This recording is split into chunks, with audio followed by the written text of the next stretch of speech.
All right, well, let's get right into it, VJ. The big news of the day is that there will be no suspension for the Chiefs wide receiver Tyreek Hill in the investigation that was into him, whether or not he abused his child, his little son.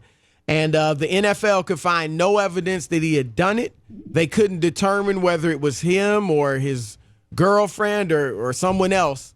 And so he will not be suspended for any game. So he is back with the Chiefs and ready to rock and roll. His training camp is upon us next week. So what are your thoughts on this?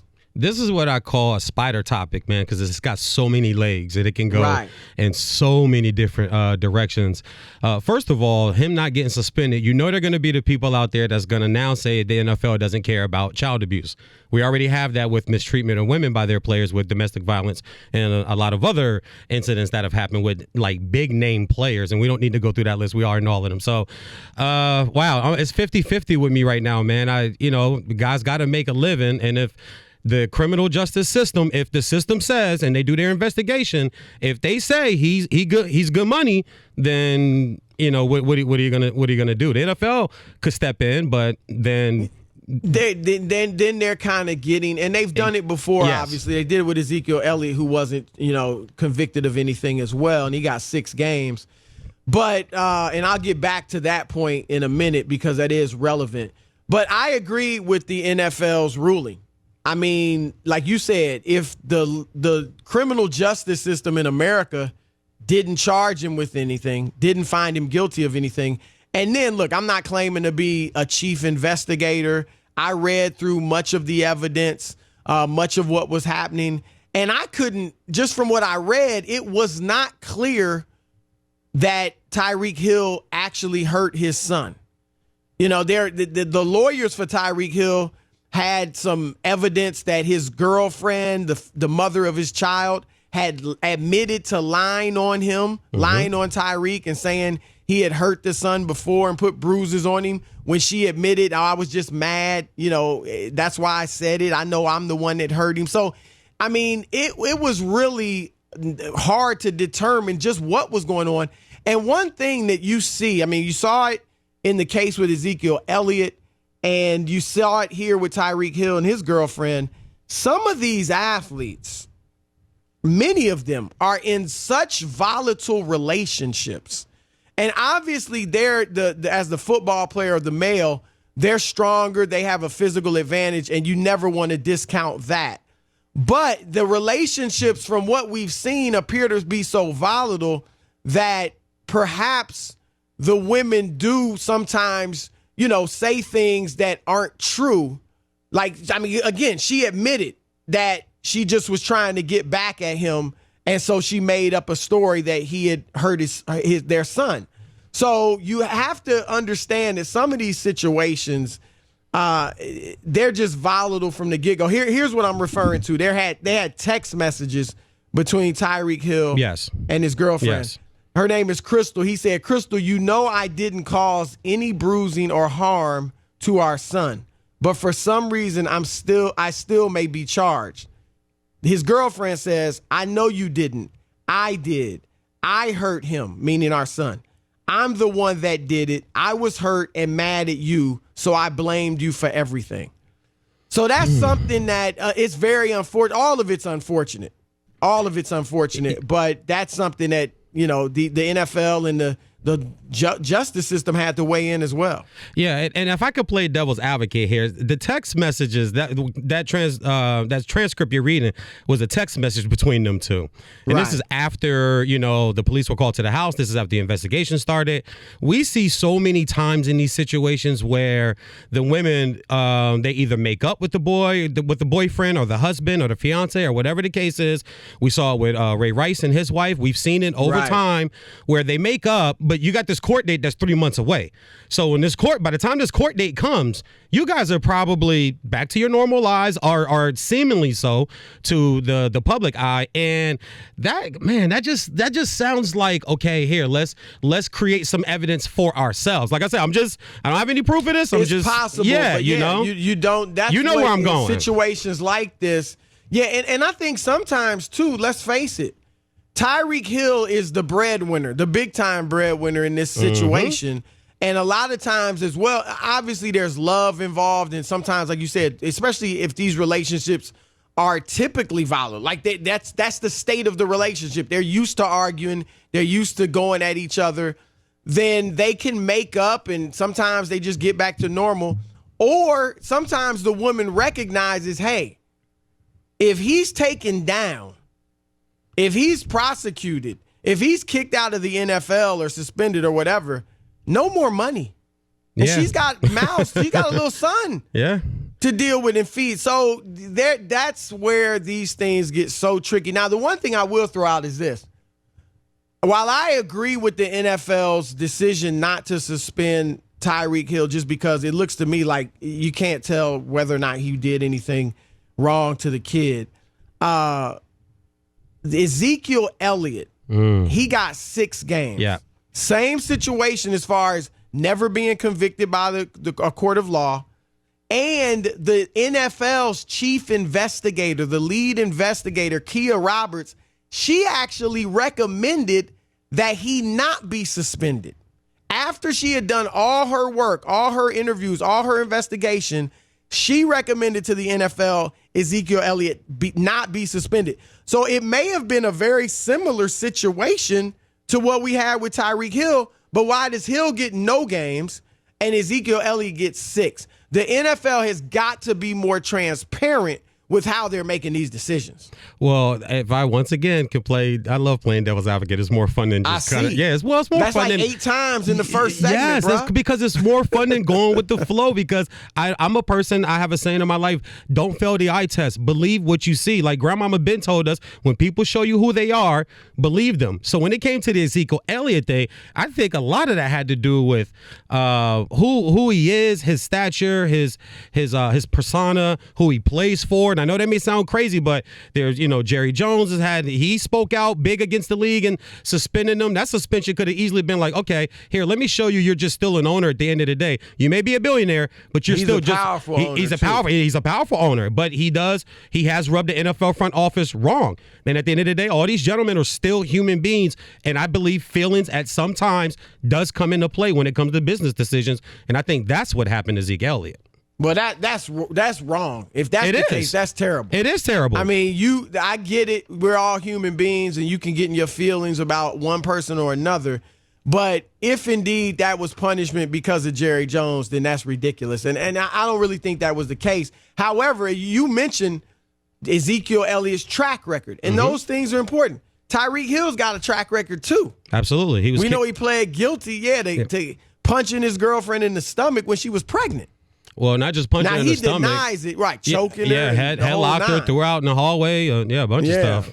That came out, too, in the tapes that you heard. He denied it, said he never hit her in 2014, and he's still paying for it. He says he just did that because he took the plea because if he had gone to jail, it would have messed up his NFL career. So, again, this is a situation. It's really unfortunate. What you hope is just that these two people get their situation together. Because ultimately, it's obviously hurting them, but the child more than anybody.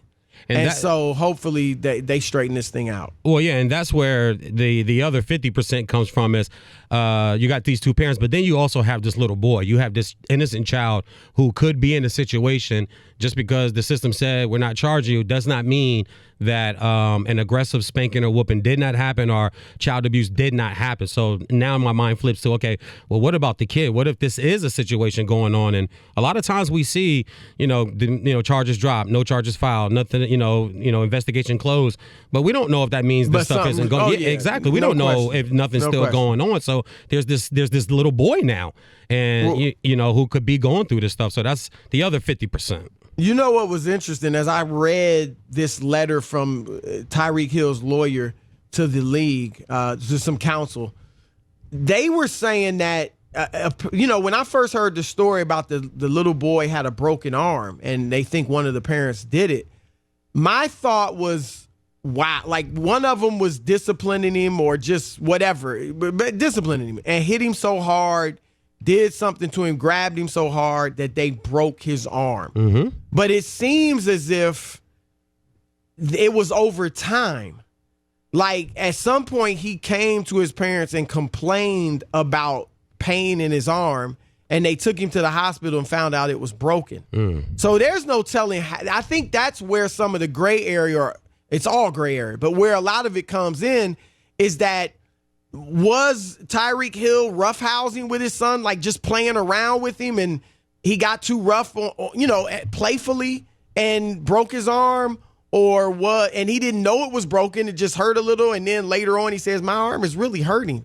Or was he disciplining him? Did he or the girlfriend, the mother, really, hit him too hard purposefully? Or, you don't know what happened, but it did come off different to me, that it didn't seem like it was just one straight incident where you hit him, you broke his arm, and that was that. It seemed like it could have happened any number of ways, because it apparently was over time. Yeah, and that's the really worrisome part of this deeper gray area, as you so well put it. If that's the case, then there's a problem there. If you're grabbing him that often, that much force, that his arm breaks, that's crazy. Right. Yeah. Right. That's so troublesome. What do you think? Did the NFL get it right in deciding not to suspend Tyreek Hill? Your turn to weigh in. Should be really interesting. I'm waiting to hear these answers, too. First, we got Matt from Oklahoma City. You're live right now on The Odd Couple with Chris Broussard and VeeJay Wright. Hey, guys. Thanks for taking my call. Listen to you guys every day on the ride home. Thank you. As for Tyreek, I think the NFL got it right. There isn't any proof that he did anything wrong. And from what I had read just about a month or so ago, because I've been keeping tabs on this, I'm a diehard Chiefs fan, by the way, but I had read that doctors had concluded that it was an accidental break. Yes. And I had just read that today, too, that investigators, that's the conclusion they came to. So, yeah, I think they got it right this time. Yeah, what do we say in this country? Innocent until proven guilty. Yeah. There's no question he wasn't proven guilty of anything. So I agree. I think they got it right. You know what? Just really quick, he makes a good point. If the doctors ruled it an accidental break, then that does change some of my thought process of what the situation may be. It could still be something, but as far as the arm goes, then if the doctor ruled it accidental break, then maybe I got to back down on the, grabbing and stuff, repeat. Yeah, the thought that came to my mind as I was reading through it, and I saw that the doctors thought it was accidental. And it was just it seemed like it was over time. Mm-hmm. My thought that came to my mind, this doesn't mean it's right, but just that, they're playing around, him and his dad. And, obviously his dad is strong and big. So maybe he got too rough with him kind of accidentally as they're playing and maybe hurt him that way. Or maybe it was something else, but that's a possibility in my mind at least. Yeah, I'm with you, man. All right, let's go to Danny from the GA, from the Dirty down in Georgia. Danny, you're live right now on The Odd Couple. Chris Broussard, VeeJay Wright. How you guys doing? You guys are great. Thank you. I just wanted to say I didn't think there was a right answer.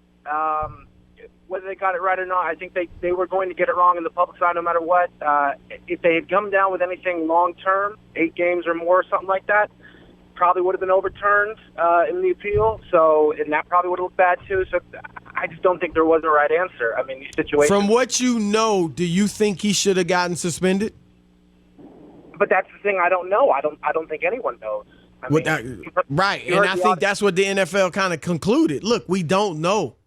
We can't tell. The doctor said this. The justice system said this. None of them said he definitely did it. So that's why I think they did get it right. Some people are not going to like it, and I get that.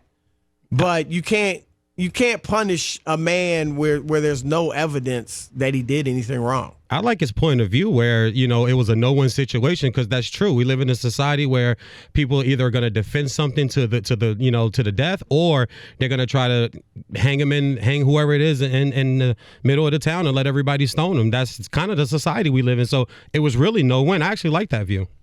Right. I mean, obviously, you're never going to please everybody. Exactly. Never going to please everybody. All right, so let's go to Skip in shiny, beautiful Florida in Orlando. Skip, you're live right now on The Odd Couple. Chris Broussard and VeeJay Wright. Hey, it's good to talk to you guys. And I think being on hold, I've changed my opinion. I thought maybe they should have. That's the beauty of being on hold. Yes, see? you can think. Don't hate being on hold. Yep. But what I think is a little fake, or a lot fake, is that text exchange. Oh, you know that I did not hurt him, and proper capitalization and everything spelled out. You text with your wife like that, Chris? Come on now. That was totally enough to throw him off the trail. It's certainly possible. There's no question about it. But that's my point in that, and it wouldn't excuse Hill or whoever if they did something. But some of these relationships are just kind of crazy. Yeah.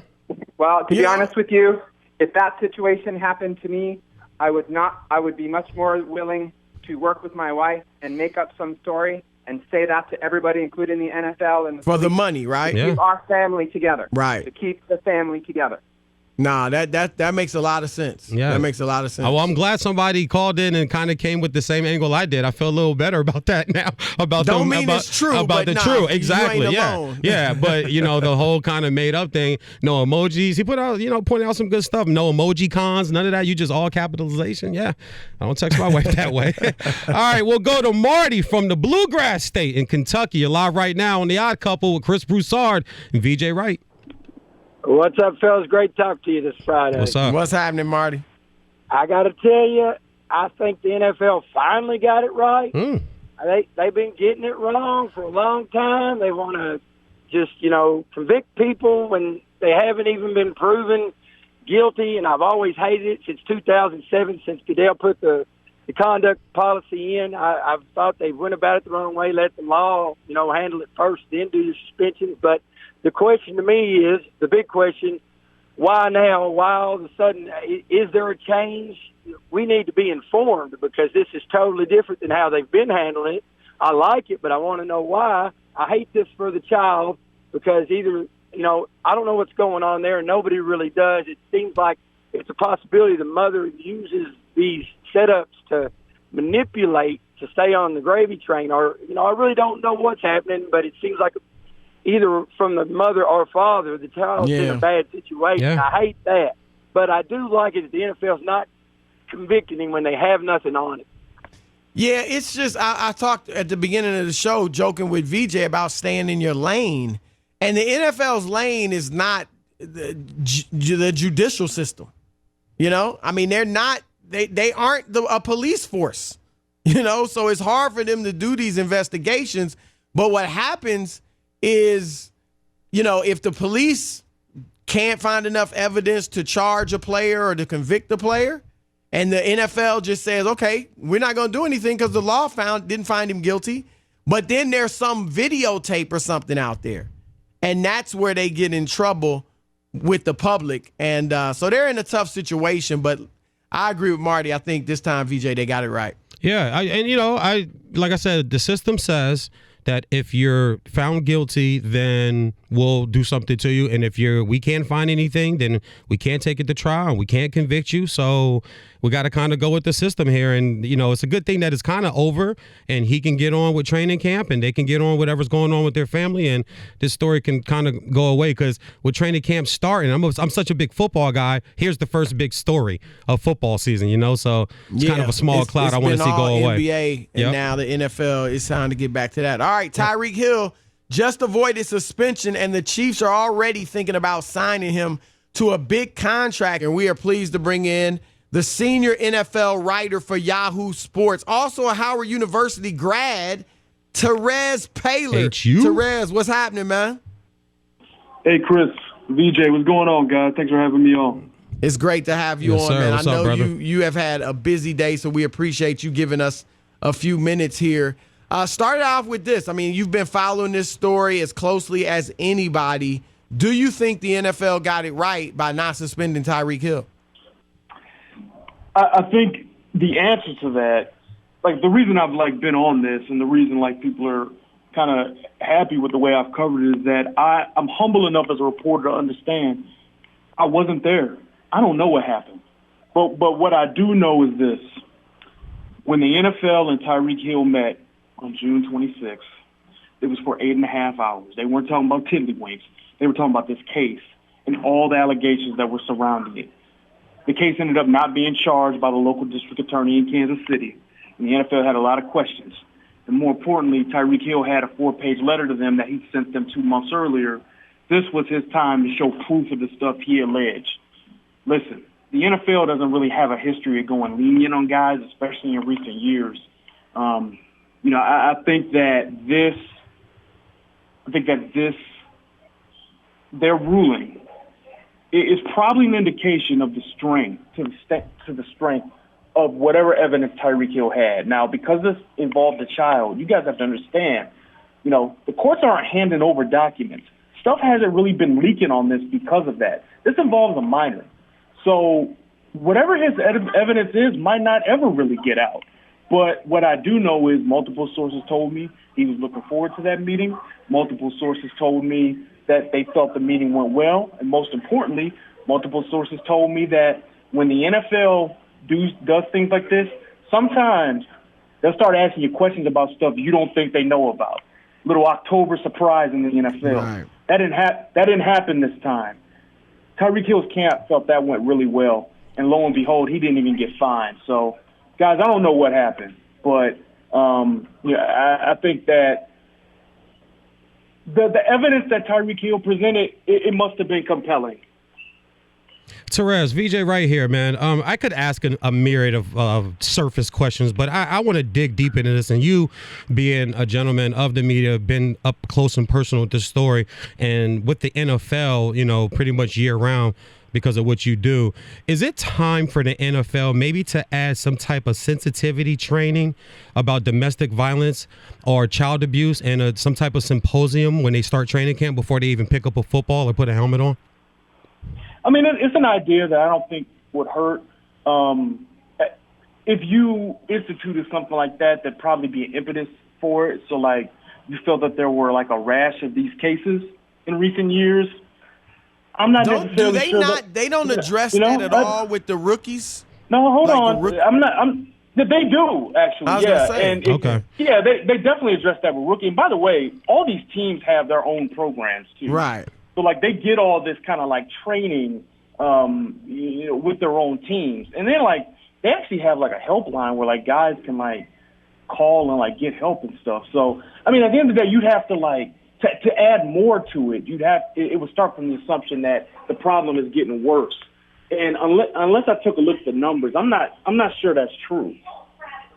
Now, the Chiefs, they must look, the way they handled Kareem Hunt, I kind of look at it like you mentioned about the NFL. The NFL has been coming down on these situations. So if they had some evidence that Tyreek Hill had done something, I think they would have suspended him. And the Chiefs showed that, they probably would have as well. They must be feeling really good about Tyreek Hill right now because, as you reported, they're about to reopen the talks on the contract extension with him. Well, yeah. Here's the deal. They the reason they got rid of Kareem Hunt, my understanding is they felt he was lying to them the whole time. They just didn't have the proof of it. Then the video came out, and they had the proof of it, so they let him go. Understand, the Chiefs have been with Tyreek Hill for 3 years, okay?